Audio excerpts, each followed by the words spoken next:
Саламатсыздарбы урматтуу каналымдын угармандары. Манас эпосын сактап калууда Исхак Разаковдун орду жана ролу жөнүндө белгилүү коомдук ишмер Илимпоз Жолборс Жоробековдун Исхак Разаков улуттун улуу инсаны китеби менен тааныштырууну улантабыз.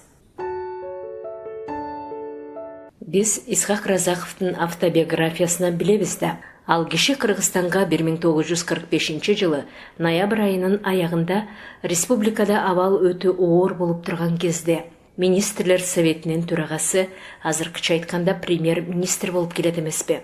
Эми ал кездеги чарбалык иштер, уюштуруу маселелери, бүлүнгөн эл чарбасын калыбына келтирүү, келечекке пландаштыруу жана башка маселелерде тыкыр көз салып изилдөө биздин планга кирбейт. Ошондуктан ушул жерге кыстара кетчү бир ой. Ал биздеги республикадагы бардык иштер ошол кезде жана кийин деле Москвадан чечилет эле. Мейли ал чарбага тиешелүүбү же маданиятка тиешелүүбү баары бир. Демек ошол иштер боюнча Москвага такай кат жазып, аларды чечүүгө мүмкүнчүлүк бериңиздер деп маселени коюп турган. Москванын ишараты жок, Коорайдын башы сынган эмес. Исхак Разаковдун убагындагыдай Москвага жазылган тагдыр чечүүчү каттарды кийин 1990 жылдарга чейин дагы кезиктире албадым. Кийинки кездерде андай каттар СССРдин биринчи жетекчисине эмес, министрликтерге, борбордук комитеттин бөлүмдөрүнө ашып эле кетсе, ошол тармакты тейлеген борбордук комитеттин секретарларынын атына гана жазылган. Ошолор эле чечкен, чечилбесе ошол бойдон калган. Исхак Разаков Кыргызстанга келгенине жарым жылдай мезгил боло электе эле Манас эпосы боюнча өзүнүн ишмердигин баштаган. Кантсе дагы Манас көп кылымдык өзүнүн тарыхында ар кандай саясатка, ар түрдүү кырдаалга туш келсе дагы, улуу ата мекендик согушта биздин жоокерлерге дем күч берсе да, кийин караланып, темир сандыкка салынса да, СССРдин тушунда гана чогултулуп, изилденип, китеп болуп чыгып, башка тилдерге которулду. Бул чоң эпопеянын кылымдарды карыткан тарыхынын бир барагында Исхак Разаковдун ысымы дагы бадырая жазылып калды. Бул чындык, бул тарых. Албетте Исхак Разаков СССРдин бир республикасынын жетекчиси болуп туруп, жалпы союздук саясаттан сырткары иш жасай алмак эмес.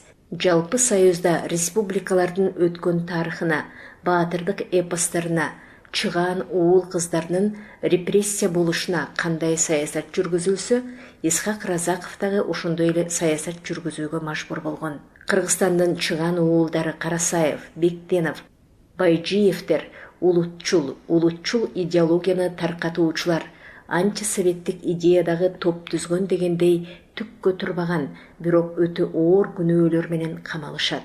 Бул учурда Исхак Разаков республикадагы биринчи жетекчиликке али келелек болчу. Тагыраак айтканда, эл башчысы милдетин аркалаган киши башка улуттун өкүлү эле. Ташым Байжиев үйүнө жазган катында: сотту болгон жокпуз. Өз элибизди сүйгөндүгүбүз үчүн Москва кести деп жазган. Атам жөнүндө сөз эскерүүсүндө. Мына ушул кырдаалды Ташым Байжиевдин уулу азыр Кыргызга аттын кашкасындай таанымал коомдук саясий ишмер, драматург, кыргыз эл жазуучусу Мар Байжиев минтип жазат. Манастын терең философиялык маанисин тескери буруп, жокко чыгаруу аракеттерди республиканын жетекчилери тыйып койбой, бузукуларга жетеленип, теңирден тескери токтомдорду жарыялап, элибиздин рухий дүйнөсүн кансыратты. Ал жылдары Союздук республикадагы парт уюмдарды башкарган ЦКнын биринчи катчыларын ар дайым Москвадан жиберүүчү, Кыргызстанда Шахрай, Вагов, Боголюбов, Чуркин деген большевиктер. Булардын негизги максаты Советтер Союзун сактоо, экономикасын башкаруу, жергиликтүү элдерди чийинден чыгарбай кайтаруу. Ал эми жергиликтүү жетекчилердин максаты кыңк этпей Москвага баш ийүү. Ошол кезде бийлик башында турган өз элибиздин өкүлдөрү Кулатов, 3 класс билими бар шахтер, ЦКнын экинчи катчысы Сүйөркулов, финансист, көркөм адабияттан оолак киши. Исхак Разаков кыргыз тилин билбейт. Орус детдомунда өсүп, өз элинен ажырап калган адам. Манас эмне экенин, Халыгул Арстанбек Молдо кылычтары ким экенин кайдан билсин? Албетте бул объективдүү тарыхый шарт. Мындан качып да кутула албайсың. Кремлден келген буйрукка каршы чыксаң, башың кетет. Аткарбасаң, ишиң кетет. Ошол мезгилден Демин кантсе дагы Мар Ташимович туура баамдап туура жазган. Ал эми Исхак Разаков жөнүндө айткандарына да кандайдыр бир деңгээлде макул болсо болот. Анткени Исхак Разаков Мар Ташимович айткандай, кыргыздын кыртышынан сыртта калып танган адам. Ал 35 жаш курагында 1945 жылы Кыргызстанга өкмөттү жетектеп келип отурат. Ошентип 1950 жылы гана Кыргызстандын биринчи жетекчиси, биринчи жолу кыргыз улутунун өкүлү болду. Исхак Разаковдун дээринде жараткан өзү берген зээндүүлүгү менен тез эле кыргыз тилинде докладдарды жасай баштаганын чогуу иштешкендер белгилешкен. Бирок белгилей турган нерсе, ак жеринен репрессиялангандар жөнүндө да өз компетенциясына жараша чараларды көргөн. Тарых илимдеринин доктору Малабаевдин айтымында, ал киши 1939 жылдан баштап көп жылдары органда иштеген. 1955 жылы Орузбековдун ишин кайра карап чыгууга Разаковка кат жаздым дейт. Ошондон кийин жогорку соттун төрагасы баш болгон мамлекеттик комиссия түзүлүп, кийинки жылы Орузбеков акталат. Ошондой эле 1950-1961 жылдарда Исхак Разаковдун жеке кийлигишүүсү менен Жусуп Абдрахманов, Хасан Жыйенбаев, Касым Тыныстанов жана башка бир топ адамдар акталды деп жазат. Ушул жерде кыстара кетүүчү дагы бир жагдай. Тарых илимдеринин доктору профессор Токтогоновдун изилдөөсү боюнча, Исхак Разаков ондогон кулактардын тукуму деген жигит кыздарды жооптуу кызматтарга көтөргөн же борбордук окуу жайларга, аспирантураларга жөнөткөн. Алардын арасында Крым татары деп сүргүндө жүргөн, кийин академик болгон Измайлов дагы болгон. Бирок Исхак Разаковдун тушунда да жогоруда биз белгилеп өткөн 1950 жылдардагы репрессияда да өзүбүздүн эле кыргыз адамдардан турган мамлекеттик комиссиялар жыйынтык чыгарып, улуттук буржуазиялык жана башка ушул сыяктуу деген бир топ жарлыктарды тагып, өкүмдөрдү чыгарышкан. Исхак Разаковдун буга каршы турушу деги эле мүмкүн эмес болчу. Бул жерде бир мисал келтире кетели. Артыкбаевдин айтымында Тукумбаевдин Ленин тууралуу дагы бир китебине Тыныстанов каршы пикир жазып 1937 жылга чейин Кыргызстан Коммунисттик партиясынын борбордук комитетинин катчысы Белоцкийге ал китепти алып салуу боюнча тынымсыз кат жолдоп турган. Андан кийин Алы Тукумбаевдин Кандуу жылдар романы катуу чабуулга учураган. Мурда Большая советская энциклопедияга мактап жазган сынчы Өмүркул Жакишев 1949 жылы Тукумбаевдин бул романын эч негизсиз эле зыяндуу чыгарма деп Советская Киргизия, Кызыл Кыргызстан гезиттерине жазып чыккан. Акыры 1952 жылы Кыргызстан Компартиясынын борбордук комитетинин бюросу бул романдын идеялык каталыктары үчүн деген мотив менен колдонуудан алып таштоо жөнүндө чечим чыгарган. Кырдаал өтө курчуп, Тукумбаевдин өмүрүнө коркунуч туулганда, ошол кездеги борбордук комитеттин биринчи секретари Исхак Разаков Тукумбаевди чакырып алып, маселеңиз бюрого коюлса, мен коргогон менен жалгыз болуп калганы турам. Партиялык учеттон чыгарууга жардам берейин. Бир аз убакыт башка жерге кетип, көздөн далдаа боло турганыңыз оң болот го деп кеңеш берет. Тукумбаев Разаков айткандай иштеп, Москвага барып жашап калат дагы, Горький атындагы адабий институтка кирип окуйын деп барса, САКУнун документи жарабайт. Ал 7-класстын эле көлөмүндөгү документ деп кабыл албай коюшат. Тукумбаев сабактарга эркин катышууга уруксаат алып, Адабият институтуна барып окуп жүргөндө бир күнү борбордук комитетке чакырылат.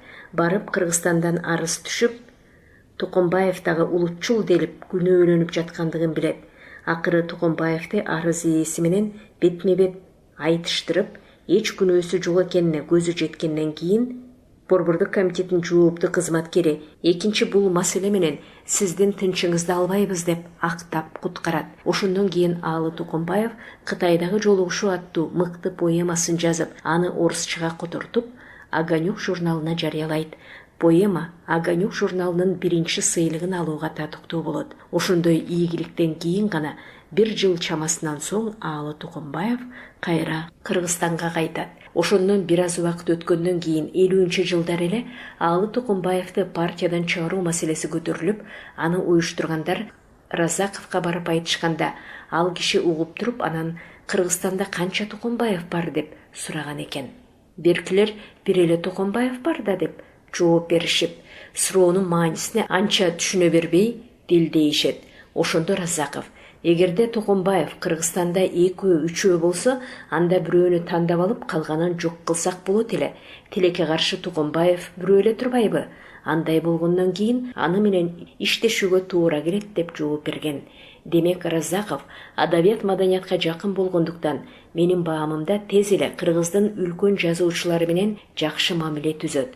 Саякбай Каралаевди такай кабыл алып, Манас боюнча сүйлөшүп кеңешип турган. Демек Разаков Манас Кыргыздын дүйнө таанымы, философиясы, тарых эле эмес, Манас Кыргыздын бүт жашоо образы, атадан балага, муундан муунга өтүп келген адамзаттын руханий эстелиги экендигин жазгырбай баамдаса керек. Ал киши дүйнөлүк адабияттан кабары болгондуктан, көпчүлүк элдерде эпостор болгондугун, бирок алардын бардыгы биригип келип, Манастай боло албастыгын так билген, жананы тастыктоого жан үрөп аракет кылган. Анткени ал кишинин дагы канында Манастын духу бар эле да. Болбосо карап көрүңүздөрчү. Кыргызстанга келгенине 1 жыл боло элегинде Сталинге кат жазып отурат. Председателю Совета министров СССР Сталину. В 1947 году исполняется 1100-летие героического эпоса «Манас», величайшего памятника кыргызской национальной культуры. Совет министров Кыргызской ССР и ЦК Коммунистической партии Киргизии утвердили план подготовки проведения этого юбилея. Кыргызским филиалом Академии наук СССР впервые собран, записан и подготовлен к печати полный текст трилогии эпоса «Манас» в объеме 450 тысяч стихотворных строк. Просим вас, товарищ Сталин, первое, разрешить провести в 1947 году юбилей в честь 1100-летия героического кыргызского эпоса «Манас». Второе, обязать Министерство финансов Союза СССР выделит Совету министров Кыргызской ССР в текущем году на подготовку издания эпоса «Манас» и другие мероприятия по юбилею 1 273 000 рублей.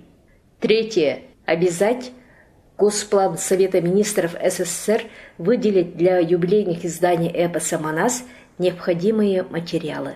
Председатель Совета министров Кыргызской ССР Разаков, секретарь Центрального комитета Коммунистической партии Киргизии Вагалюбов.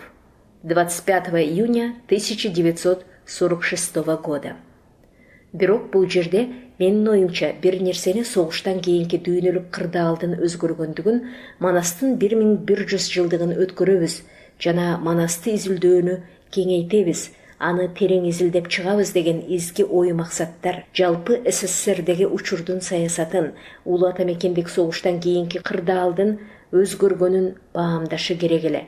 Анткени биз Манаска тиешелүү эле мамлекеттик саясатты ала турган болсок, ал дайым эле бир ыңгай болгон эмес. Улуу ата мекендик согушка чейинки 20-40 жылдары ар түрдүү каралоолорго, бурмалоолорго туш келсе, согуш жылдарында фашисттик баскынчыларды талкалоо, жоокерлердин мекенчилдик духун көтөрүү үчүн пайдаланылган. Бирок ошого карабастан кыргыз энциклопедиясы Манасты изилдеп, эл арасына таратып чоң иштерди жасаган. 1940 жылы эле кыргыз эл комиссарлар кеңешинин Манас эпосунун юбилейин өткөрүү боюнча токтому чыгат. Ал токтомдо юбилейди өткөрүүдө кайсы жооптуу адамдар эмнени жасаш керек, илим изилдөө институту кайсы бөлүмдөрдө кайсы жерден чыгарат, ким эмнеге жооп берет, бүт майда чүйдөсүнө чейин такталып бекитилет. Аларга эл комиссарлар кеңешинин төрага орун басары Ребров деген иш башкармасы Дубровский болуп, иш кызуу башталат. Билген адамга бул абдан эле чоң иш. Бирок бул иштер Кыргызстан Коммунисттик партиясынын Борбордук комитетинин катчысы Вагов тарабынан анча колдоо таппайт. Бул боюнча дагы кайрадан иштешип, СССР Илимдер академиясынын Кыргыз филиалынын Тарых, Тил жана Адабият институтунун директору Таласпаев жана Манас бөлүмүнүн жетекчиси Байжиевтер чоң кат менен кайрылышат. Иши кылып Кыргызстан Коммунисттик партиясынын Борбордук комитетинин бюросунда бул иш кайра каралып, Вагов Москвага Манасты китеп кылып чыгаруу боюнча кайрылат. Мындан ары бул процесс кандай нукта уланат эле, Кудай билет. Бул ортодо улата мекендик согуш башталып кетти. Бул согуш өзүнүн кыйраткыч масштабы менен жөнөкөй адамдарды эле эмес, Сталинден дагы үчүн алып койду. Бир топ күн дендароо болуп, анан акылын топтоп, урматтуу бир тууган, ага ини эже карындаштар деп Сталинге мүнөздүү болбогон сөздөр менен Совет элине кайрылат эмеспи? Аны улай эле Калинин дагы ушундай эле мазмунда, бирок улуттук баатырларды дагы айтып өтөт. Кийинчерээк Сталин орустун князь, дворяндары Александр Невскийди, Дмитрий Донскийди, Козьма Мининди, Дмитрий Пожарскийди, Суворов, Кутузовдорду атап, силер ушулардын тукумдарысыңар. Душманга жерибизди тепсетпейбиз. Бизге кылычын көтөргөн өзү кылычтан өлөт деп Совет элинин сезимин козгогон, мекенчилдикке үндөгөн кайрылууларды жасайт. Ушул кезде эл душманга каршы үндөгөндүгү үчүн деп коммунисттерге кайнаса каны кошулбаган дин адамдарын дагы орден медальдар менен сыйлайт. Азыр өлүм же өмүр деген маселе биринчи болуп турганда, кайдагы байманаптык, дворяндык, буржуазиялык, капиталисттик, атеисттик, антинародный деген түшүнүктөр артка жылып, бардык күч, бардык ой, идеология душманды талкалоого багытталган. Ошол биз сөз учугун улап жаткан 1952 жылдагы Манас боюнча болгон жалпы союздук илимий конференцияда Салморбек Табышалиевдин баяндамасында мындай бир маалымат бар.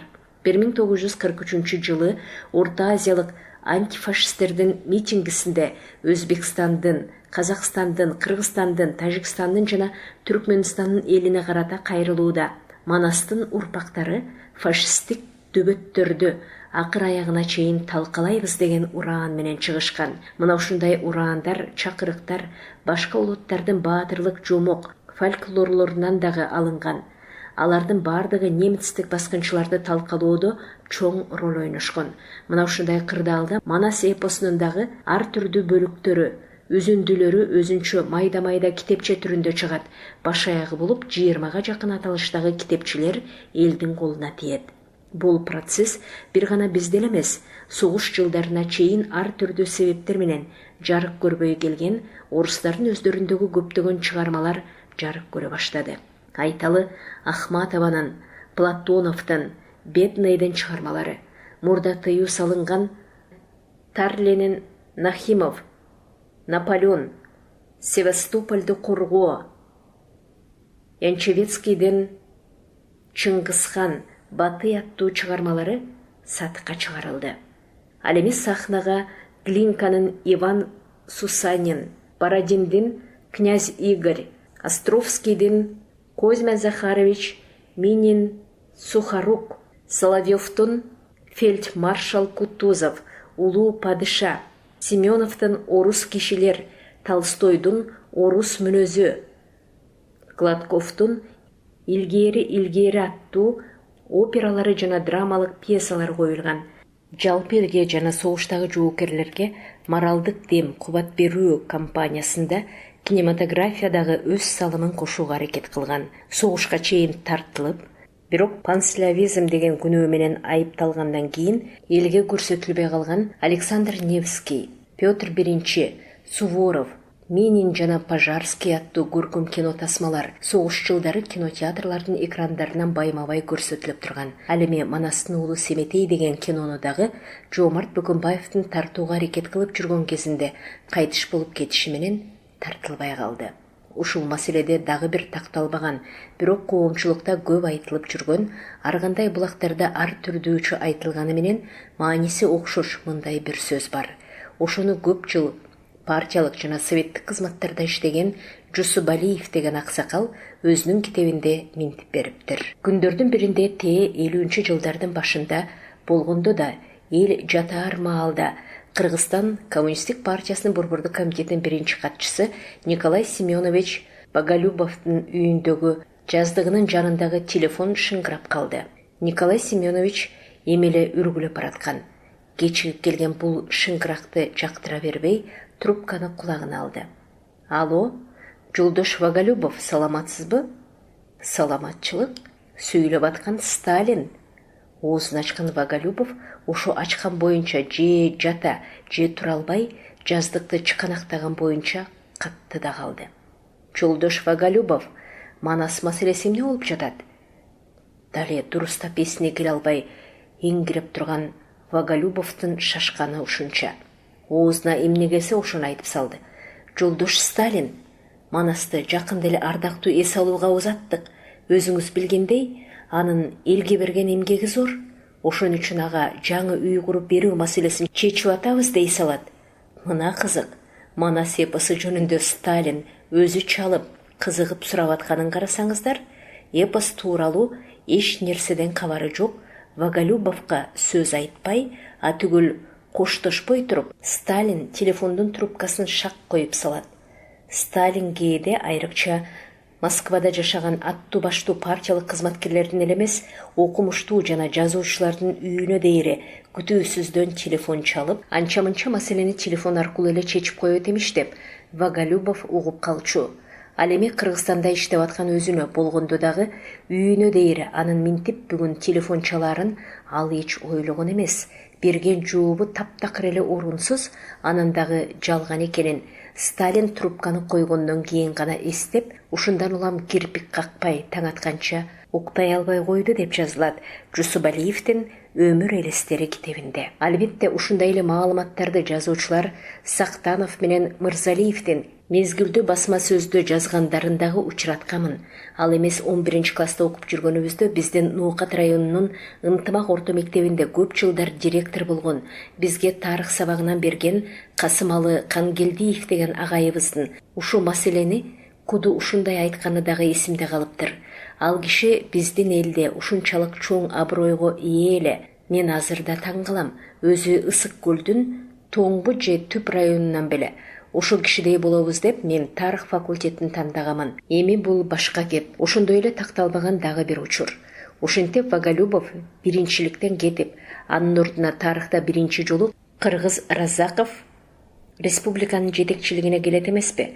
Мана ошондо Сталин кабыл алып, кадрды жакшы тандаңыз деген дешет. Жолдош Разаков, Манас эпосу жөнүндө өзүңүздүн ой пикириңизди айтыңызчы дегенде, Разаков грузиндердин жолборс терисин жамынган баатыр деген чыгармасын айтып келип, Манас биздин улуттук баатырыбыз гана болбостон, кыргыз элинин, улуттун руханий байлыгынын туу чокусу деп жооп бергенде, Сталин ыраазы болгон экен. Дал мына ушул жолугушууда Разаков Манас боюнча бүткүл союздук илимий конференция өткөрүүгө уруксаат алып чыккан деген сөз бар. Чынында мындай окуя, жолугушуу, сүйлөшүү болгонбу же жокпу такташ кыйын. Ким билет, кийин кайсы бир жылдарда Сталиндин кабылдамасындагы документтерден эле бул маалыматтар такталып калбаса, бул деле Разаков жөнүндө калың элдин чыгарган удачный легендаларыбы деп айтуу кыйын. Экинчи жагынан алганда Манас эпосунун тегерегиндеги сөздөр Сталиндин деңгээлинде болсо керек. Анткени 1946 жылдан тартып эле Разаков Манас жөнүндө иштиктүү жумуштарды аткара баштайт. Ал эми Манас боюнча жалпы союздук конференция уюштуруп, ал конференциянын башынан аягына чейин республиканын биринчи катчысы катары Разаковдун 5 күн бою катышып, конференцияны бир нукка салып отурушу биздин оюбузча Сталинден кандайдыр бир добро болмоюнча жасалышы мүмкүн эмес эле. Разаковдун тушунда Коммунистик партиянын борбордук комитетинде секретарь, кийин 20 жылдай академияны жетектеген тарых илиминин патриархы Каракеевдин минтип жазганы бар. Разаков однозначно оценивал эпос Манас, выступая на юбилейной сессии Верховного Совета Республики в марте 1946 года. Өзбекстандан келген болгону 4 ай өткөндөн кийин болуп жатпайбы? Он говорил: кыргызский народ – один из древнейших народов Средней Азии, имеющий более чем 20-вековую историю. На протяжении многих веков он вел борьбу с иноземными захватчиками за свою свободу и независимость. Это борьба, и все стороны жизни кыргызского народа запечатлены в великом устном творении эпоса «Манас», который является летописью славного прошлого нашего народа. Разаков решительно отстаивал эпос «Манас». По его указанию 7 июля 1952 года Центральный комитет Компартии Киргизии принял решение об эпосе «Манас», в котором подчеркивалось, что эпос «Манас» является памятником устного народного творчества, созданным кыргызским народом. Эпос представляет собой сокровищницу поэтических сказаний, которые нашли отражение мифы, легенды, быт, нравы, мудрые изречения, общественные и экономические уклады, а также многие моменты развития истории кыргызского народа. Это решение сыграло большую роль в дальнейшей творческой работе над эпосом «Манас». Велась запись всех вариантов эпоса. Было осуществлено его издание по вариантам Сагымбая и Саякбая издательством Российской академии наук, издательством Кыргызстан. Были опубликованы научные труды об эпосе. Егерде урматтуу академиктин логикасы менен кете турган болсок, Разаков Манастык Кыргызстанга келелектен эле, мурдатан эле кан жанына сиңирип аны үйрөнүп, ал кайталангыс кыргыздардын башкада жок эстелиги экенин, Манас, башкача айтканда, кыргыздын 2000 жылдык ооз-эки тарыхы уникалдуу көрүнүш экенин баса көрсөтүп жатпайбы? Элестетип көрүңүз, 1945 жылдын аягы ноябрь айы. Разаков Кыргызстанга министрлер советинин төрагасы, премьер-министр болуп келди. Ал эми 1946 жылдын март айында республиканын жогорку кеңешинин юбилейлик сессиясында өйдөдө биз келтирген тарыхый сөзүн сүйлөп жатпайбы? Ошолордун уландысы катарында 1950 жылы 7 октябрда Манасты изилдөө боюнча Кыргызстан Коммунисттик партиясынын Борбордук комитетинин бюросунда токтом кабыл алынып жатат. Болгондо дагы өтө жашыруун деген гриф менен Кыргызстан Коммунисттик партиясынын Борбордук комитетинин бюросунун токтому.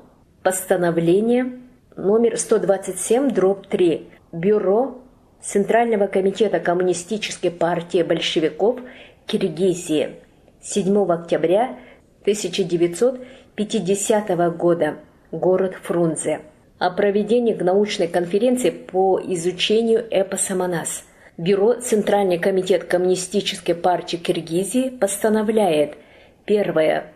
В целях всестороннего научного изучения кыргызского эпоса «Манас» и подготовки его к изданию разрешить кыргызскому филиалу Академии наук СССР провести в феврале-марте 1951 года научную конференцию с участием специалистов в области изучения народного эпоса, литературоведения и исторической науки. Второе. Обязать кыргызский филиал Академии наук СССР пригласить на конференцию из Москвы, Ленинграда, а также из братских союзных республик историков и специалистов в области изучения народного эпоса. Третье.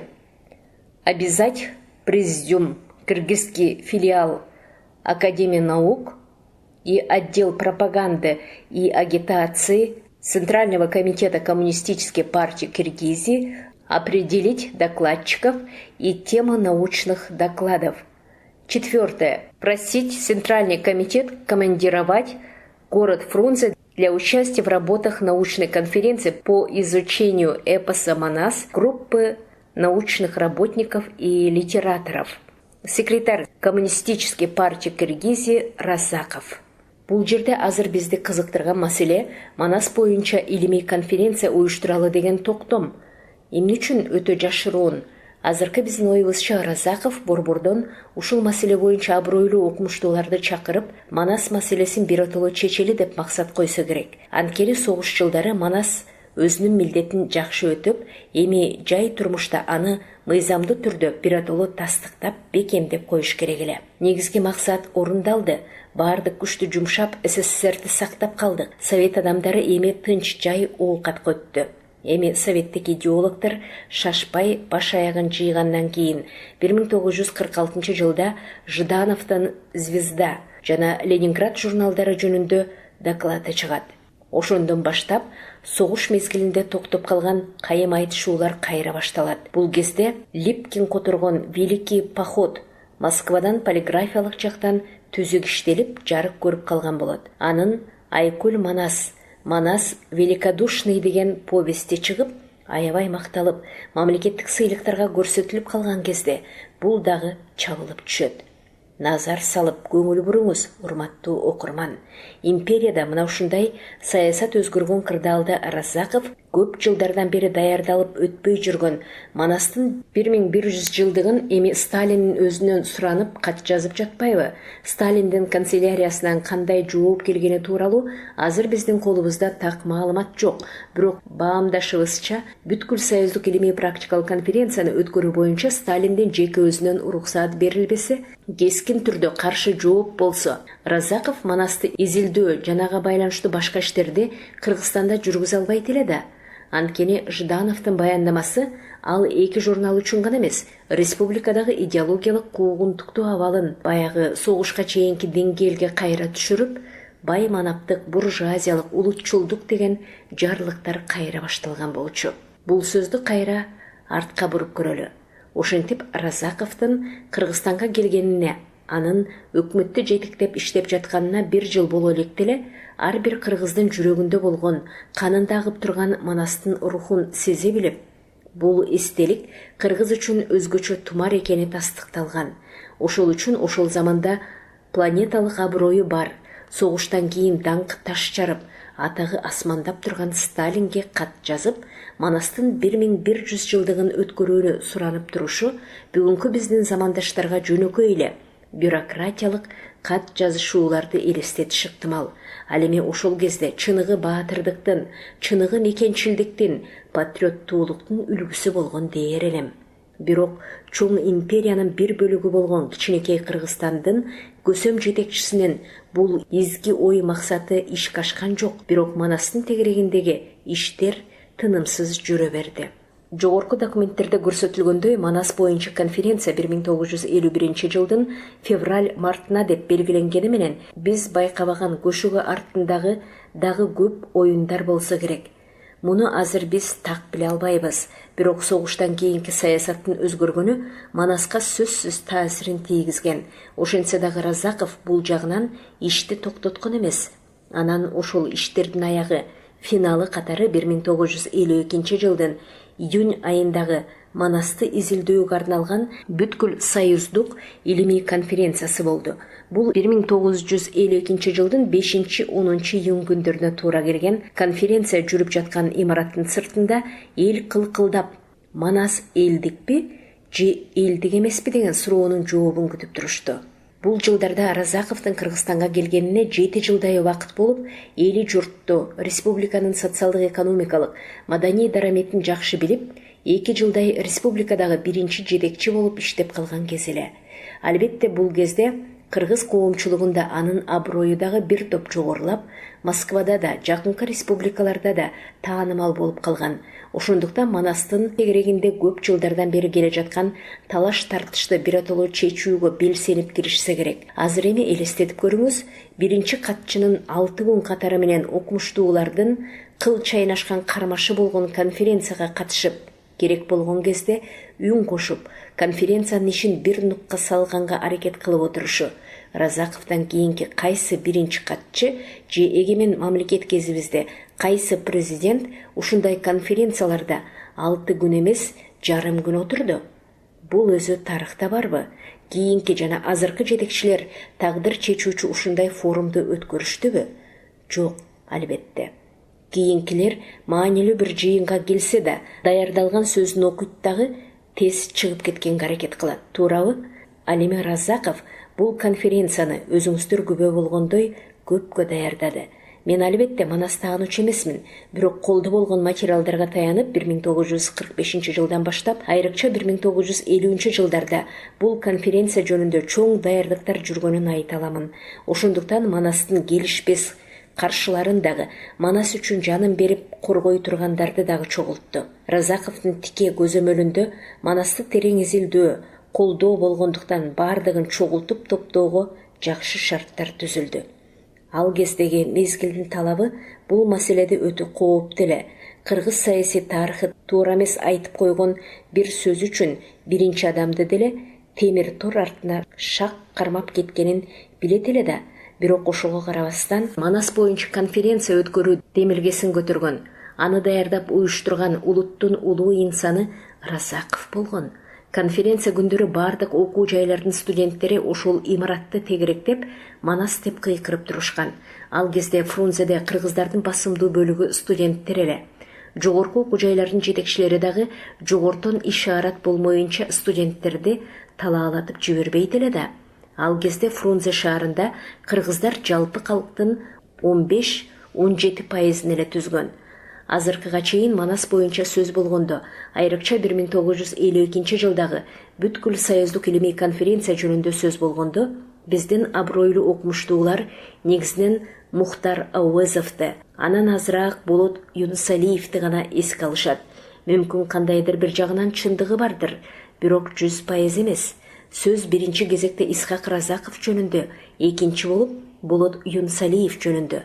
Анан ары барып, биздин классик жазуучуларыбыз Аалы Токонбаев, Түгөлбай Сыдыкбеков, Кубанычбек Маликов, андан бери болгондо 20-25 жаштын тегерегиндеги Салмуурбек Табышалиев, Кымбатбек Укаев жана башкалар жөнүндө сөз болуп, анан Мухтар Ауэзов жөнүндө кеп кылышыбыз керек. Болбосо Чыңгыз Айтматов дагы өзүнүн эскерүүлөрүндө студент элек Манас боюнча конференция болуп жаткан жерге барып, адам көп, эшиктен шкаалап президиумда Разаков жана Ауэзов отурганын, анан Ауэзов сүйлөп, ошондон анан эл Манас элдик болду деп кыйкырышып, шаарга тарап кетишти дегени бар. Бирок Кырдаал Айтматов айткандан кичине башкачараак эле да. Бирок мен өзүмдүн жогоруда келтирген тезисимди далилдөөгө аракет кылайын. Дагы бир жолу баса белгилеп өтөлү. Азыркы 40-50 жаштан жогоркулар анан зирек окумал, аны муну түшүнгөн инсандар, эгемендик мезгилинде төрөлгөндөрдүн дагы көпчүлүгү билет Советтер Союзунун убагындагы республиканын биринчи адамынын ролун. Ал азыркыдай чет мамлекеттердин өкүлдөрүн, жетекчилерин өзүнчө кабыл ала албаганы менен, жалпы союздук бийликтин уруксааты жок эч нерсе жасай албаганы менен, республикадагы бүт иштер ошонун көз алдында, ошонун уруксааты менен гана болгон. Демек, Манас жөнүндөгү конференциядагы биринчинин санкциясы жок болушу мүмкүн эмес эле да. Ал эми республиканын биринчиси Москвасыз эч нерсе жасай алмак эмес. Анын үстүнө бул кезде Манас эпосу партиянын идеологиялык куралы болобу, же бай манаптык идеологиянын союлуна айланабы деген талаш бир жаңсыл боло элек мезгил болчуго. Демек, Разаковдун өзүнүн жеке инициативасы Сталиндин макулдугу менен гана мындай чоң абройлуу конференция уюштурулган. Жөн жай эле уюштуруу эмес, сүйлөй турган кишилерди дагы топтоо менен же жалгыздан кабыл алып, ким кимден кийин сүйлөйт, кандай сүйлөйт, бардыгын тактаган. Муну мен 1978 жылы Табышалиевден жазып алганмын. Бул жолдуу түрдө Манаска каршы кимдер сүйлөөрү дагы белгилүү эле, жана аларга кандай аргументтер менен жооп бериш керек, мунун баары Разаковдун көңүлүнөн сыртта калган эмес. Айрыкча жаш илимпоздор Разаковдун берген дымагы менен бул конференцияда баатырларча карманышкан.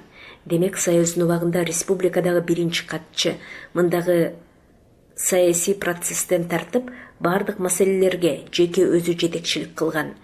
Мамлекеттеги кандай иш, кандай маселе болбосун, партиялык уюмдун көзөмөлүсүз, партиянын жетекчилигисиз ишке ашпайт эле.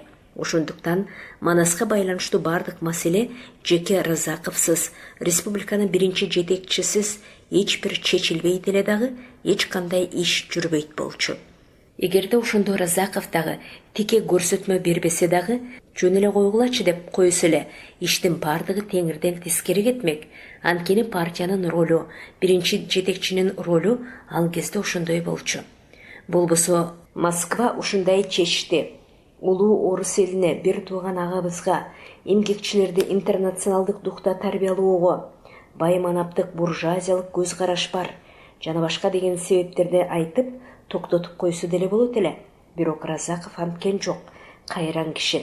Кыргыздын адабиятын, маданиятын, тарыхын жакшы билип, Манас кыргыздын эң тамгасы. Аны кантип сактап калыш керек деп жан талашып, илимий интеллигенцияны топтоп, талкуу уюштуруп, жогоруда айтылгандай жазуучулардан, окумуштуулардан кийин чоң окумуштуу мамлекеттик коомдук ишмер болуп өсүп чыгышкан жаштарды, алардын энергиясын топтоп, Манасты коргоп калууга багыттай алды. Ошол үчүн 6 күн катары менен кетпей конференциянын жүрүшүнө баштан аяк катышып отурду да. Болбосо эмне, Разаковдун бул конференциядан башка иши жок беле.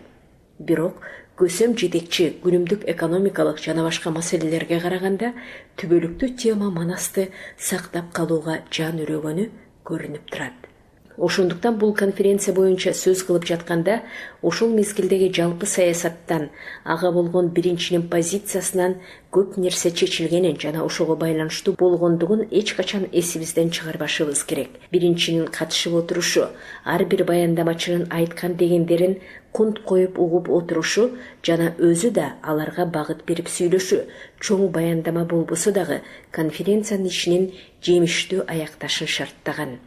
Ушундан улам 1952 жылы Разаков уюштурган Манас эпосун изилдөө боюнча жалпы союздук конференциядай илимий форум, андан кийинки союздун 40 жылдык мезгилинде же болбосо эгемендиктин 30 жылдай убагынын ичинде өткөн жок деп кесе айтса болот. Кайсы илимий маареке ушуга теңдеше алат?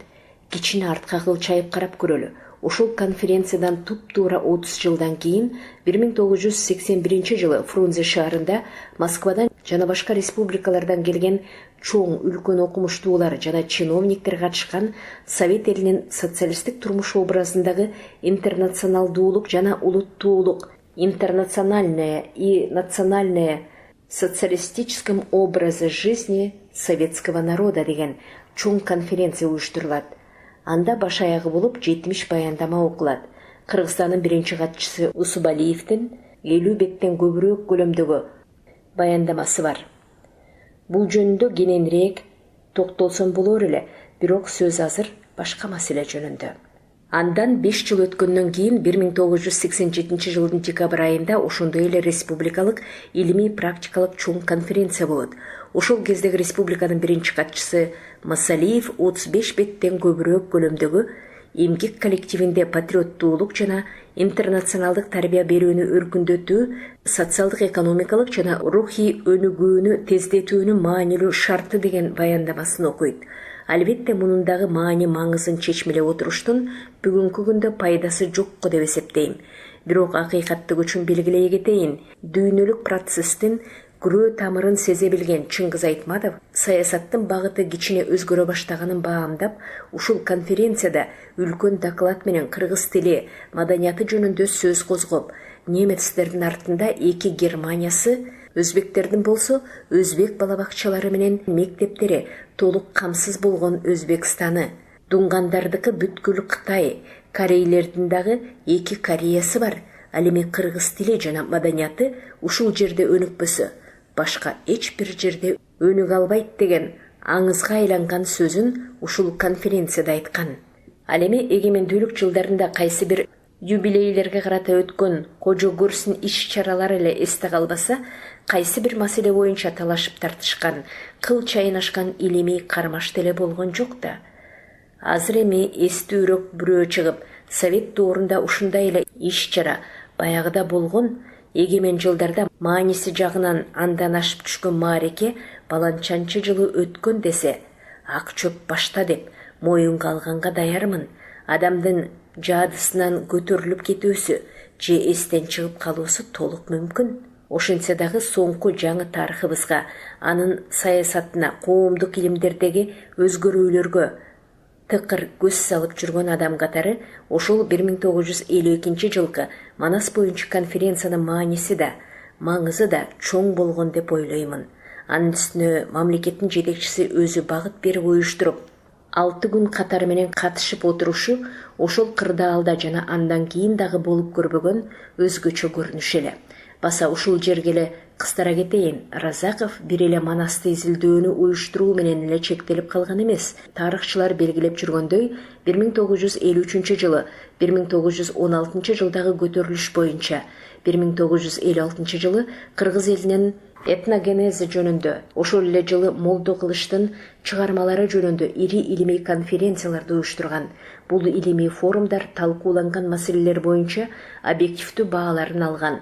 Кыргыздын дагы бир чыгаан тарыхчысы Данияров бул конференциялар жөнүндө терең талдап, баасын берип, минтип жазган. Манас был признан народным эпосом. Восстание кыргызов в 1916 году по характеру определялось как национально-освободительное движение. Признавалось, что кыргызская народность сформировалась в результате взаимодействия двух этнических компонентов – центральноазиатского и местного среднеазиатского. Многие замечательные произведения Молдо Кылыча рекомендовались к изданию, а отдельные поэмы «Зиль-Зала», «Зар-Заман» к тщательному изучению. Здесь, с сожалением, следует отметить, что бюро ЦК Компартии Киргизии под давлением Центра в начале 1960 года приняло неправильное решение по творчеству иконописьменника Молдо Кылыча и ученого-языковеда и поэта Касыма Тыныстанова. Тарыхчылардын айтымына алымча кошумча жок, бирок мындай илимий форумдарды Разаковтан кийин азыркыга чейин эч ким уюштурбаганын гана белгилейбиз. Эми кайра сөзүбүздүн башында айтып өткөндөй, бизде коомдук пикирде ушул конференцияда Манасты Мухтар Ауызов сактап калган, ага чейин эч ким анчалык айта алган эмес дегендей ойлор үстөмдүк кылып келген. Анын үстүнө Чыңгыз Айтматовдун дагы белгилегени бар.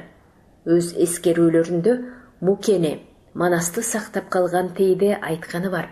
Белгилүү Манас таануучу окумуштуубуз Кадырбаеванын ою дагы ушундай. Бирок жакында залкар адабиятчы, көрүнүктүү сынчы, ушул жалпы союздук конференциянын тикеден тике катышуучусу Кеңешбек Асаналиевдин «Адабий айкаш» деген эң сонун мемуардык китеби басылып чыкты. Мына ушул китебинде атактуу сынчыбыз Манас эпосун сактап калууда кимдин ролу кандай болгондугун кашкайта көрсөтүп берди. Асаналиев минтип эскерет. Конференция жүрүп жаткан учурдагы реалдуу бир окуяны көз алдыга келтирели. Манас эпосунун эң каардуу оппоненттеринин бири Балтин трибунага чыгып, сүйлөр алдында көлөмдүү портфелинен эскирген бир чоң китепти сууруп чыкты дагы. Ушул китептин ар кай жеринен айрым үзүндүлөрдү окуй баштады. Мазмуну боюнча бул үзүндүлөр ата-энеңди сыйла, уурулук кылба деген сыяктуу жалпы адамзаттык идеялар талашсыз чындыктар эле. Көрсө, дал ушул эч кандай күнөм чакырбаган жол жоболордун, эрежелердин, кылымдардан бери эч залалы жок жашап келаткан кадіреси акыл насааттардын ар жагында кытмырлык менен катылган кара ташы бар экен. Үзүндүлөрдү окуп бүтөөрү менен Петр Исаевич залга карап, булар кайдан алынып жатат деген суроо койду. Анан дароле фолиант китепти ачык демонстрациялап, бийик көтөрүп, отургандар жакшылап көрсүн деди го. Библия деп өзү жооп берди. Балтиндин колунда революцияга чейин жарыяланган Библиянын басылмасы турган. Ал кезде коммунисттик идеяга аябай сугарылган угуучуларга, залда отургандарга Балтиндин Библия менен жасаган манипуляциясы жарылган бомбадай таасир этсе, андан кем эмес күч менен ашса ашып түшкөн тең тайлаш конгениалдуу аргумент зарыл экени болгондо дагы марксисттик лениндик философиянын чен өлчөмүнө дал келген аргументтин айтылышы дал ушул учурда зарыл экени түшүнүктүү. Балтиндин соңунан чыгып сүйлөгөн Юнусалиев өзүнүн сөзүн минтип баштайт. Жолдоштор, көрдүңөрбү? Трибунага мен дагы калың портфель менен чыктым. Бирок анын ичинде жөөлүмө караңгылыктын храмы Библия эмес, чыныгы илимдин храмы Сталиндин эмгектери бар. Кол чабуулар. Узак кол чабуулардан кийин Юнусалиев дароле жыйынтык чыгарат. Адам качан Манас эпосунун элдүүлүк маселесин чечкиси келгенде марксисттик эрежелерге таянат дагы оң натыйжага келет. Эгер ал марксисттик эрежеге эмес, Жолдош Балтин сыяктуу Библиянын догмаларына таянса, сөзсүз терс натыйжага келет деди. Мындан ары сөз жок. Балтин менен биротоло саясатташкан демагог менен талаш тартышты узартып отуруунун эч кандай зарылчылыгы жок болчу. Дал ушул учурда Манас эпосун капталып турган туюктан аман эсен алып чыгуу, тагыраак айтканда профессорлор Боровков менен Климовичтин докладдарында түздөн-түз берилбесе дагы подтекст менен апачык даан эле белгиленген негизги тезистери, жыйынтыктары жалган экенин, илимий туура эмес экенин далилдөө, ашкерелөө Юнус Алиевдин көздөгөн максаты болгон. Дал ушул жагдайдан алып караганда Юнус Алиев өзүнүн полемикасын жана аздектеген идеясын бүтүндөй бойдон Боровков менен Климовичке багыттаганы илимий методологиялык жагынан гана эмес, кадіреси жеке адамдык жагынан дагы принципиалдуу окуя болду. Эч кандай гиперболизациясыз айтканда деле Юнус Алиевдин конференциядагы сөзү бул окумуштуунун принципиалдуу көз карашы, позициясы гана эмес, бул ошону менен бирге улуу инсандын социалдык саясий катаал кырдаалда тайманбай аткарган эрди киши болчу. Залкар окумуштуу Асан Алиевден кийин бул окуяга кайрылышкан Сууронов, Бобулов жакында бир макаласын окудум. Профессор Мусаевдер Ауэзовдун деле ролун төмөндөтпөй, бирок негизги ролду болот Юнус Алиев ойногондугун далилдеп жүрүшөт. Мен да болгон материалдар менен таанышкандан кийин ушул топтун пикирин туура деп ойлоймун. Ушундан улам азыраак чегинүү жасап, сиздердин көңүлүңүздөрдү кичинекей бир окуяга бурсам дейм. Эсимде 1985 жылдын март-апрель айларында Кыргыз Илимдер Академиясынын философия институтунун ошол кездеги директору, Кыргыздын дагы бир чыган уулу Каракеев Туйту Жусупович мени Казакстандан келген улгайып калган аксакал адам менен тааныштырып калды. Мына Нураке, биздин Жолборс деген жигитибиз көп жылдан бери кандидаттык диссертациясын коргой албай жүрөт. Биздеги шифр туура келбей жатат. Сиздердеги Казак мамлекеттик университетинде бул коргооч шифр менен кеңеш жаңы ачылбадыбы? Ал жерде сиз да мүчө эмессизби деп эле чарчы бойлуу биздин Усубалиевке окшош кишиге мени тааныштырды. Көрсө ал киши Брежневдин мезгилинде Казакстанда биринчи катчы болуп турганда Борбордук комитетте идеологиясын тейлеген секретарь болгон Нурумбет Жандилдин экен.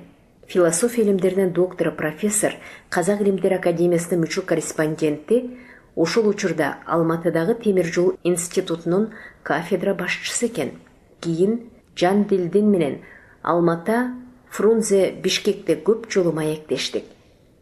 Абдан сөзмөр башынан өткөн окуяларды, Брежнев менен иштешкен кездерин, анын кылык жоруктарын образдуу кылып айтып берер эле.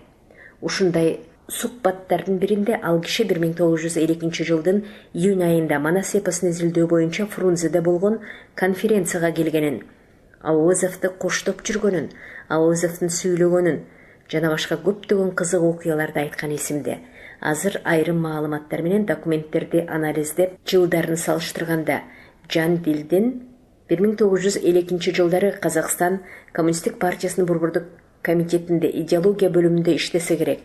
1955 жылдары секретарь болгон. Ауэзов Москвалык окумуштуулардын составында келсе керек эле. Ал эми Жандилдин Алматыдан Ауэзовду аңдып келгенби деп ойлоймун. Анткени Ауэзов ушул конференциядан кийин Алматыга барганда камала турган болуп, кайра Москвага качып кутулат. Ал эми Жандилдин кийин 1986 жылдагы желтоқсондо Колбинди колдоп сүйлөп, казактарда аброю анча болбой өттү. Бирок азыр бизди кызыктырган башка маселе. Ал кишинин айтуусунда жалпы эле Союзда ошол кезде кандайдыр бир эпосторго, элдик оозеки чыгармаларга каршы кампания жүрүп, алардан бай манаптык буржуазиялык элементтерди табышып, өзбектердин Алпамышы, казактардын Едили, азербайжандардын Даде Коркуту элдик эмес деп табылып, аларга тыюу салынган. Мына ушундай эле тагдыр Манас эпосундагы күтүп турган болчу деп айткан эле. Муну жакшы түшүнгөн республиканын жетекчиси, стратег, улуттук деңгээлдеги саясатчы Разаков жеке өзүнүн кийлигишүүсү менен республикадагы эки чоң партиялык Кызыл Кыргызстан, Советская Киргизия газеталарында узакка созулган талкуу уюштурулуп, Биринчиден, элди, коомчулукту, интеллигенцияны даярдаган. Экинчиден, интеллигенциянын калың катмары катышкан талкууда жөн жай адамдардан тарта студент, аспирант, академиктерге чейин үн кошушуп, өз ойлорун, пикирлерин билдиришкен. Газетадагы ар бир макала Разаковдун көз жаздымынан сыртта калган эмес. Ал өзү бул талкууну бир нукка салып турган. Илимий интеллигенция жазуучулар менен тез жолугушуп, бул конференцияга чоң даярдык менен келген. Манастын көптөгөн кол жазмалары жана аудио тасмалары албетте Разаковдун көрсөтмөсү менен ишке ашкан деп дагы бир топ маселелерди айткан эле. Ошол мезгилде буга анча деле маани бербей, кагазга түшүрбөй калыптырмын. Замандаштардын айтуусунда бул конференцияга чейин эле Разаков көп жылдар бою Саякбай Каралаев менен өтө жакын болуп, жеке кабыл алып, ага чоң ызаат менен урмат көрсөтүп турган. Ошондой эле ошол кезде Ауызов да Фрунзеге тез келип, бул киши дагы Разаковдун кабыл алуусунда көп болгон. Булардын бардыгы Манасты коргоо, Манасты сактоо боюнча көрүлгөн иш-чараларга кирген. Жан Дилдин айтуусу боюнча Мухтар Ауызов 50-жылдарга чейин көп куугунтук кодулоолорду көрүп, ага чейин камала жаздап, мында бир алдастап турган чак эле. Эгерде республиканын биринчи адамы Разаков менен ага чейин эле жеке сүйлөшүүлөрүндө, анан конференция убагы экөөнүн ортосундагы 6 күндүн ичинде бир канча жолку жолугушууларында Разаков жактан тике колдоо болбогондо, Мухтар Ауызов мынчалык өз көз карашын айта алмак эмес. Албетте Ауызовдун ошол кезде аброю өтө бийик эле деңизчи, бирок ошол эле кезде бул киши дагы кыраакы болуп, жашы үйдөлөп, тияк биягын абайлаган саясатчы болуп калган эле. Республиканын биринчи катчысынын позициясын билбей эле, же анын колдоосу жок эле мынчалык Манасты коргоп чыга алмак эмес деген эле. Ушундан улам Манас эпосун изилдөөгө арналган бүткүл союздук илимий конференциянын стенограммасына кайрылып, бул стенограмманы басмадан чыгарууга көп эмгек сиңирген Тургуналиевке рахматыбызды айта кетели. Ал эми ал кишинин саясий бейнеси өзүнчө башка кеп. Стенограмманы ачаардан мурда Тургуналиев жазган Манас идеологиялык күрөштүн чордонунда деген баш сөзүнө экскурс жасай кетели. Биринчиден, Москванын ишенимине кирген атайын илимий десант Фрунзеге түшүрүлгөн. Анын эмиссарлары Боровков, Климович эле. Ал эми өзөктөн чыккан өрт, өздөн чыккан жат дегендей, Москвага жагынуу максатында кыргыз элинин улуу ыйык мурасына кол салган, чыккынчылык кылган кыргыздар Самаганов. Манастын бардык варианттары элдик эмес, элге жат, антинародный деп жазган. Нуров: кан Манас бүт дүйнөгө үстөмдүк жүргүзүүнү далалат кылат. Манас кыргыз элинен улуу, анын нукура элдик варианты жок десе. Балкин: Манас поэманы элдик деген далилди укпадым. Мындай вариант жок деген. Булар биринчи топту түзгөн. Экинчиден, Манас кыргыз элинин, анын улуу манасчыларынын гении менен жаралган. Миңдеген жылдар бою эл кулак төшөп угуп келген, руханий чексиз күч кубат алган залкар мурасы демек элдик чыгарма. Аны панисламдык, пантүрктүк катмарлардан арылтып, бириктирилген вариантын түзүү мүмкүн деген негизги ойлорду айтып далилдеп, эпопеяны коргоо, сактоо үчүн күрөштө жеңип чыккандардын топ жаргыч башчылары, атактуу көсөмдөр, даанышмандар ал заманда туш-туштан аңдып турган каардуу коркунучтарды билип, көрүп туруп тайманбай күрөшкөндөр Юнусалиев, Ауызов, Маликов, Сыдыкбеков, Тукумбаев, Керимжанова, булар менен кошо Каниметов, Табышалиев, Сарманова жана студент Укаев болгон. Ал кезде Кыргызстан Компартиясынын баш жетекчиси Разаков жөнүндө өзүнчө сөз айталы. Ал киши конференция ортолуп калганда сөз алып, кыска нуска гана Манас элдик улуу демократиялык мурасы экени талашсыз. Бизди иш жүзүндөгү эки маселе кызыктырат.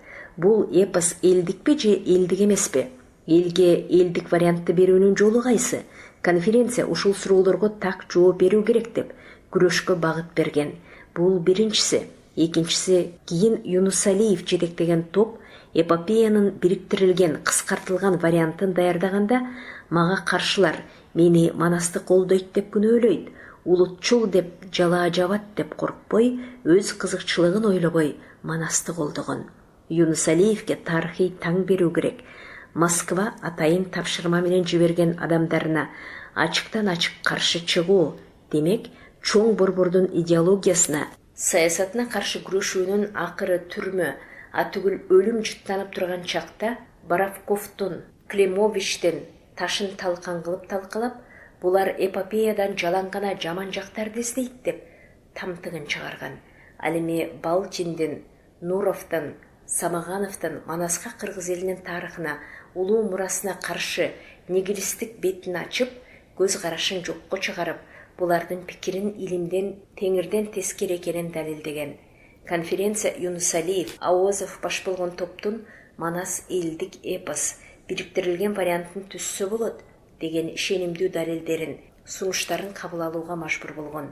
Үчүнчүдөн, үчүнчү топтогулар дегендерибиздин айрымдары ол кусолка атка конгондор. Башкалары экинчи топко жакын болгон. Алар Манас элдик эпос бириктирилген вариантты түзүүгө болот дегенге көмөк болгону анык. Баса, Манастын үчүлтигинин тарыхта биринчи жолу жарыкка чыгышына жол ачкан үчүн орус, өзбек мектептерине кыргыз тилин киргизгени кошул ташыл болуп, Разаковго улутчул деген куру жалаа жабылып, атайы уюштурулганы белгилүү. Ал 1961 жылы кызматтан алынган. Коркунучтуу, көйгөйлүү Манас маселесинде Разаков, Юнус Алиев баш болуп конференцияда эпопеяны каралаган. Тыюу салуучулар, анти-манасчылар аталган топко ачык каршы тургандарга дем берген.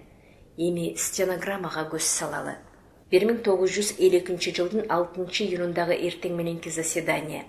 Төрага Алтымышбаев кириш сөз менен ачып, Өзбек СССРнин Илимдер академиясынын мүчө корреспонденти профессор Боровковго сөз берет. Анын сөзүнүн көлөмү 20 бет тейлейт. Давлеткелдиевдики 7 бет, Богданова 12 бет, Жакишевдики 10 бет, Маликовдун доклады 33 бет, Валитованыкі 13 бет, Керимжанова, Тукумбаев, Сыдыкбековдардыкы 10-13 беттен. Анын эртеси экинчи күнү эрте менен профессор Климович сүйлөйт. 2,5 саат. Баяндамасынын көлөмү 33 бет. Сухаткин дегендин төрагалыгында Боровков 13 барактай көлөмдө суроолорго жооп берет. Андан ары Будянский дегенден кийин Разаков сөз сурайт. Бул катар эсеп менен 15-чи болуп. Демек конференциянын башынан аягына чейин өзү олтуруп, ар бир докладчынын сөздөрүн кунт коюп уккан. Аларга сөз кошуп турган жана алардын рационалдык данын таба алганын ошол конференцияда сүйлөгөн кыска сөзүнөн эле даана байкасак болот. Которулганда мазмуну өзгөрүп калбасын деп стенограммада кандай болсо ошондой бердик. Исхак Разаков. При всем том, что конференция является научной, надо несколько ее вести на практические рельсы. Нам после конференции нужно работать. Если каждый выступающий товарищ перед собой поставить задачу дать обзор всех докладов, мы ни к чему не придем. Практически нас интересует два вопроса. Является ли Манас народным или антинародным? Отсюда первое требование. Выступающие товарищи с одинаковым правом могут в своих выступлениях отстаивать как первый тезис, так и второй. Доказывать народность или антинародность эпоса. Второй вопрос. Если товарищ в своем выступлении обосновывает народность эпоса, каким образом он думает из всего того, что собрано, а может быть, из всего того, что еще не собрано, собрать и дать народу народные тексты эпоса. Какие он вносит практические предложения? Нам нужно только решить эти два вопроса, а не изощряться. Кто сколько цитат может привести? При всем уважении ко многим отдельным товарищам нужно задать им вопросы. Нам нужно прийти к такой цели. В этом духе я прошу организовать выступления, чтобы они нас не уводили в дебри, а приводили к разрешению указанных вопросов. Стенограмма боюнча Разаков бул кыска сөзүн 14 адам сүйлөгөндөн кийин айтып жатат. Ал эми конференцияда баш аягы болуп 40тан ашуун адам сүйлөгөн. Азыр стенограмманы карап отуруп өтө кылдаттык менен конференциянын ишин алып барганына күбө болосуң. Мына Разаков докладчылардын сөздөрүн кунт коюп угуп, Манасты согуучулардан кийин биздин оор артиллерия Токомбаев, Сыдыкбеков, Маликовтар, Боровков, Климовичке каршы турушту. Ушундан кийин Разаков сүйлөп, так ачык максатты көрсөтүп кетти. Буга чейин конференциянын ишин куттуктаган Скрябиндин телеграммасын окуп беришет. Манас эпосуна багышталган жалпы союздук илимий конференциянын ишине ийгилик каалаймын. Кыргыз элинин өткөндөгүсүнүн эстелиги болгон Манасты буржуазиялык улутчулдук бурмалоодон арылтып, эпосты сактап калууңарды каалаймын. Өзүм сиздердин конференцияңыздарга катыша албай калганыма өкүнөмүн. Академик Скрябин. Разаковдун кыска, бирок программалык сөзү, андан кийин союздагы чоң авторитет, академик Скрябиндин телеграммасы, булар бардыгы Манас эпосуна кандайдыр бир 10 чакты окумуштуулардын чогулуп алып, талашып тартышуусу эместигинен жана абдан маанилүү мамлекеттик деңгээлдеги иш-чара экендигинен кабар берет. Разаковдон кийин Хасанов, Самаганов, Батманов, Орузбаева, Табышалиев, Берштам, Канаметов, Нуров, Баялинов, Токтогонов, Балтин сүйлөгөндөн кийин сөз Болот Юнусалиевке берилет. Бул чыгаан инсандын сөзүн жана ошол кырдаалды профессор Сыртбай Мусаев жакшы көрсөтүптүр. Мына Болот Мураталиевич Юнусалиевдин ушундай тарыхый илимий принциптерге негизделген сөзү негизги докладчиктер Боровковдун, Климовичтин концепцияларын Самаганов, Балтин, Нуров сыяктуу алардын сателлиттеринин сөздөрүндөгү туура эмес, илимий көз карашка сыйбаган жоболорун илимий логикалык тарыхый факторлор менен жиликтеп, талкалап, сындап, Манас эпосу боюнча өтүп жаткан конференциянын нугун, логикасын башка нукка буруп, элдин эңсөө тилегин, турмуштук реалдуу жашоосун, дүйнө таанымын чагылдырган Манас эпосунун элдүүлүк табиятын ачып көрсөтүп, эл биримдигин чыңдоого, элди бириктирүүгө, эли жерин коргоого багытталган идея эпостагы негизги мотив экендигин даңазалаган резолюция кабыл алууга негиз салган, ошону негиздеген эң күчтүү сүйлөнгөн сөз экендигин көрөбүз. Юнусалиевдин ушу сөзүнөн кийин гана ал жерде отургандарда ишеним жаралып, Москвадан келген десанттардын ындыны өчүп, абыке көбөш алтарам дегендей Самаганов, Балтин, Нуровтар баш көтөрүүгө дармансыз абалда орундарынан кыйкырганга гана жарашып, алдындагыны алдырып жиберген бөрүдөй кайышкан экен. Эми сөздүн чынында Юнусалиев ушул шартка жараша биз жогоруда белгилеп өткөндөй Сталинге шилтемелерди ушунчалык кылдаттык менен келтирип, ушунчалык ишенимдүү түрдө Манасты коргогон азыр да ал кишинин докладын окуп таңданбай кое албайсың. Ушундай интеллектуал өзүбүздөн чыкканына мыйзамдуу түрдө сыймыктанасың. Эми сөз Юнусалиевден кийин бир адамдан соң Мухтар Абызовго берилди. Профессор Мусаев айткандай, Муке деле биздин аалы Түгөлбай Кубанычбектей эле улуу жазуучу болчу, бирок бир гана өзгөчөлүгү ал да качып Москвага баш калкалап, МГУда профессор болуп иштеп, эмгектери орусчага көбүрөөк которулуп, союздук окуучуларга кеңири таанылып, жалпы союздук аброю бар эле. Сталиндик кийинки мамлекеттик сыйлыктын лауреаты эле. Ушундан улам жан дилдин айткан эске түшөт. Муке дагы кагылып согулуп, кыйды саясатчы болуп калган эле деген. Ал өз сөзүндө Боровков, Климович, Балтин, Нуров, Самаганов жана башка ушул сыяктуулар Манаска каршы сүйлөгөндөр жөнүндө ооз ачпай кыйга чөтөт. Белгилеп коелу, аларга бир ооздагы сын пикир айтпайт, бирок пафос менен конкреттүү 3 суроо коет. Салыштырып көрүңүз, Разаков койгон суроолор менен үндөшүп турат. Кыргыз Совет элине Манас эпосу керекпи, жокпу? Бириктирилген вариант түзүүгө мүмкүнбү? Эгер мүмкүн болсо кандай жол менен? Геп ушул жерде маселени конкреттүү коюлушунда гана эмес. Абызов кеңири сөзүндө ушул 3 суроодон турган проблеманы так ишенимдүү далилдер менен кантип чечүү керек экенин көрсөттү. Ал эми Юнус Алиевдей эпостун табияты, аны иликтеп изилдөөнүн илимий теориялык, методологиялык негиздери, эпостун элдүүлүк табияты, баатырдык, элди жерди коргоо, урууларды бириктирүү жөнүндө кеп кылбайт, тек гана жалпы жонунан кеп кылып, Юнус Алиевдей талдап, чечмелеп, жиликтеп, концептуалдык карама-каршылыктарды көрсөтпөйт. Канткени менен дагы чоң аброй деген чоң да Юнус Алиев даяр кылып, логикалык чегине жеткирип койгон эмгекти ал киши кичинекей эле түртүү менен акыркы чекитти койду. Разаков элдикпи же элдик эмеспи? Эгер элдик болсо кантип чогултуп бирөөгө бириктиребиз деген маселе койсо, Ауызов Кыргыз Совет элине керекпи? Керек. Жана бириктирилген вариантты түзсө болобу? Болот деп таккес айта алды. Ошол жерден казак-кыргыздардын чолпондой жанган 3 жылдызы жуурулушуп, азыркы тил менен айтканда Разаков, Юнус Алиев, Ауызов үчтүк союзу өз жемишин берди. Ошонун негизинде конференциянын токтомунда Академияда Манас секторун түзүү, Манасты изилдөөнү улантуу, бириктирилген томду чыгаруу жана башка маанилүү пункттар бар эле.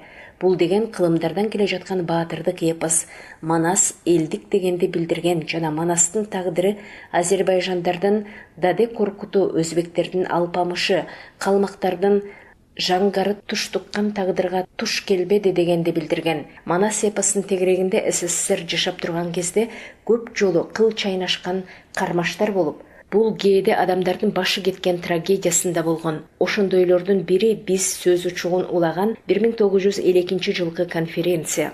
Бул иш-чараларды кынтыксыз уюштуруп, башынан аяк өзү көзөмөлдөп өткөргөн Разаков жана ал кезде эч ким жасай албаган илимий фундаменталдык иш кылган, Манасты сактап калган Болот Мураталиевич Юнус Алиевди элибиз билиши керек. Албетте боордош Мухтар Ауызовдун дагы эмгеги бар деңизчи. Анын салмагы жана аброю эле эмне деген керемет. Бирок эл да өзүнүн баатырларын өңүнөн таануусу, урматтоосу абзел го. Ошентип кыскарта айтканда республиканын көсөм жетекчиси Разаков Юнус Алиев баш болгон инсандарга Манасты коргоп калуу үчүн алардын антиманасчылар деп аталган топко ачык каршы туруш үчүн дем күч берген, ачык колдогон. Акылы тунук, жетик инсан. Жогоруда биз белгилеп өткөндөй Манастын 1100 жылдыгын белгилөө боюнча атайын токтом чыгарган. Маареке өткөрүү үчүн курамы 100 адамдан турган комитет түзүлүп, кызуу даярдыктар башталган. Буга дагы улуттун улуу инсаны тикеден тике жетекчилик кылган.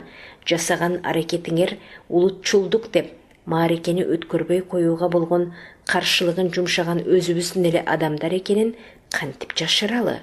Өзүбүз күбө болгон 1995 жылдагы Манас эпосунун 1000 жылдыгын өткөргөн чоң маарекеде коңшу республикалар Өзбекстан, Казакстан, Түркмөнстан, Тажикстан, Азербайжан президенттери катышкан чоң жыйында президент Аскар Акаев Манас эпосу жөнүндө узун доклад жасады. Бир өкүнүчтүүсү ошондо Разаковдун Манас эпосу жөнүндө көсөмдүк менен кынтыксыз түрдө жалпы союздук илимий конференцияда Манасты сактап калганын унутуп калса да, жок дегенде Манастын 1100 жылдыгын белгилөө Разаковдун тушунда да көтөрүлгөнүн, ал кишинин Сталинге жазган катын, бирок ал кездеги саясий абал ички жана тышкы каршылыктардан улам ал негизги ой максат орундалбай калганын тарых үчүн болсо дагы айта кетиши керек эле.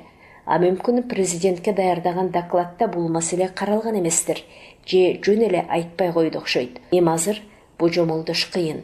Бирок бир нерсени так айтса болот. Бул 1995 жылдагы Манастын маарекеси Аскар Акаевдин президенттик доорунун гүлдөп турган учуруна туура келген. Ал эми 2000 жылга карата анын аброю эл арасында төмөндөй баштаган эле.